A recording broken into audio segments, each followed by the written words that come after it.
the good thing that came out of COVID-19 is everybody's locked in their country.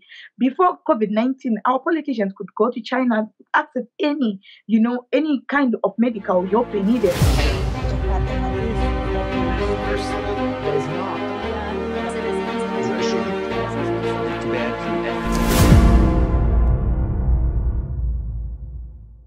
Welcome to Forum 2000 Online Chats. We're happy to have with us today Nyaradzo Mashayamombe. She's a human and women's rights justice activist. She's the founder of Tag a Life International. She's an entrepreneur and founder of Identities Media Holdings, Identities Media TV online channel, and also hosts the Identities Halobo. You have to tell us what that means, Nyari. Identities, Conversations, and the Lens TV show. So very busy. So welcome, Nyari. Thank you very much, Jackie. You are right. Halobo just means identities. Oh, okay. Good. Now we know.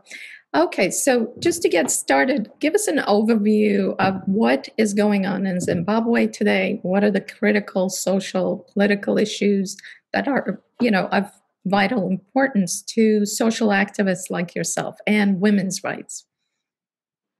Thank you very much, Jackie. As we are having this interview, we are having it in the middle of the pandemic. And currently we are in our second or third lockdown during the second wave of the COVID-19. So it's a total lockdown in Zimbabwe because our health system is currently overwhelmed.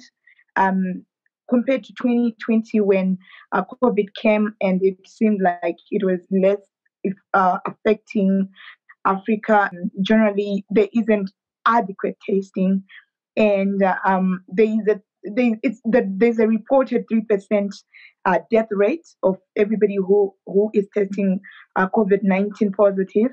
But there's also an argument to say that our government is not being proactively going into community and just, testing as, whereas where we can compare with other countries to say, for example, in the United States, there's 2.something% of death rates because the government is actually going to test people or things like that. Zimbabwe isn't going out to test people. Zimbabwe is testing people who are coming after illness for the greater part, or if there's a suspected sample that they're going to test. So I would think that, some people think that it's less than 3% just because majority of the people who are accessing health services are people who are doing that after they have suffered. But at the backdrop of that lockdown are the issues of, livelihoods. Zimbabwe economy has been on a meltdown since 2000.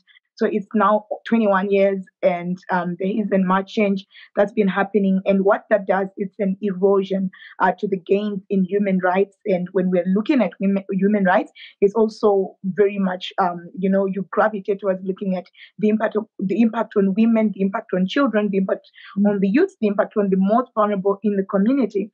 But also just looking at Zimbabwe holistically, you'll find that Zimbabwe has a 95% unemployment rate. In majority of those 95% are people who depend on informal trade. Right. So when the government imposes a lockdown, it means people are lockdown hungry. And what that does is definitely people are hungry, definitely people are going to be desperate. But also, most importantly, there's a hike in terms of gender-based violence because people are going to fight for food. Women are going to suffer. We know usually even with COVID-19 or no COVID-19, women are already struggling and youth are already struggling. But that pandemic is actually an alternative pandemic to an existing pandemic. So that is the effect that's going on. Yeah, and they can't go across the borders, right? Because I know a lot of the informal kind of way of activities is going across borders and bringing things in to sell. So that's all locked down, correct?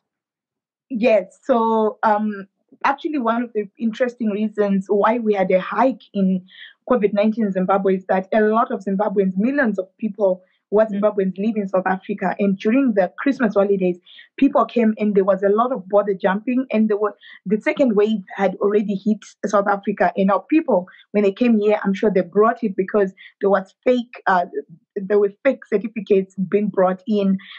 People were crossing using illegal, sites to cross the border, usually also using the Limpopo, which is very dangerous. So definitely the issue of cross-border, but then also again, like you rightfully said, the current lockdown means there is not, activity of crossing border. Not only is it dangerous for the people, for the citizens with crossing border, because our biggest cross border is South Africa, because South Africa is heavily hit. That's where the virus is coming from into Zimbabwe. The issue of sanctions have also made the young people lose a lot of opportunities, while sanctions are supposed to mitigate a government that is corrupt, that is abusing human rights, that is looting.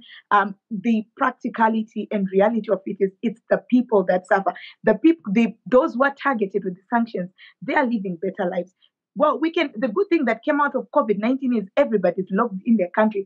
Before COVID-19, our politicians could go to China, access any kind of medical help they needed.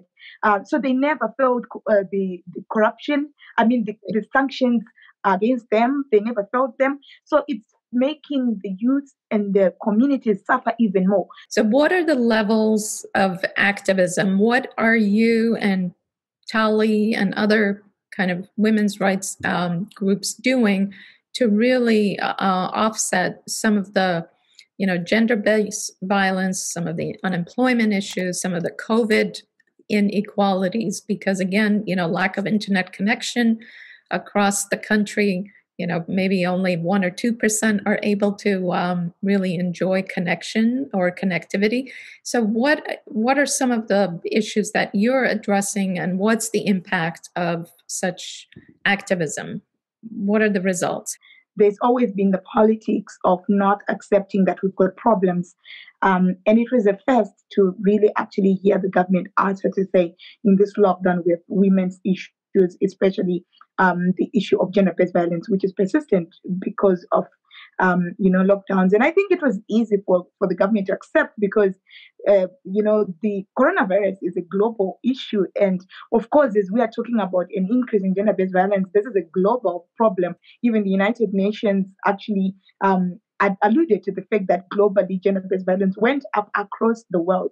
So I think kind of nations like Zimbabwe are very comfortable hiding behind everybody if the problem affects everyone else. So I think it was first, but then of course we didn't see in the next lockdowns it was there's not appropriate measures or appropriate mitigating action to make sure that there is that service. But I want to mention lastly, but one key issue that the citizens of Zimbabwe, especially the women of Zimbabwe, were leading. Like I mentioned how I was leading in the media.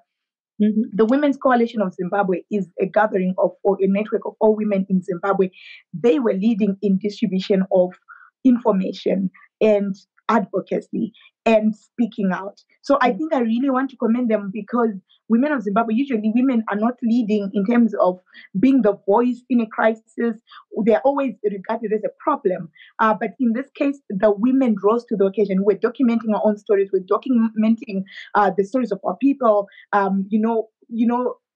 Press statements being released where they needed to be released, voices being sent out, and media working. So I think that was a good thing that continues to happen even today.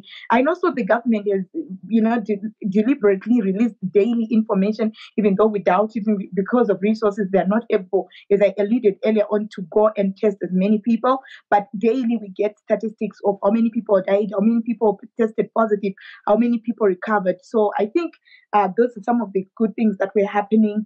And then, of course, the young people, I can't leave without talking about the youth issues. There's issues of mental health. And I love the fact that in Zimbabwe, we are beginning to talk and acknowledge that for the first time, we do have problems of mental health, depression, people failing to find someone to talk to. And a lot of survivors. I am a survivor of COVID-19, and a lot of survivors themselves find it difficult to find somebody to talk to or to be visited. Usually we are people who want to be together, but also even people who are staying with themselves or who have to live in lockdown. It's been difficult.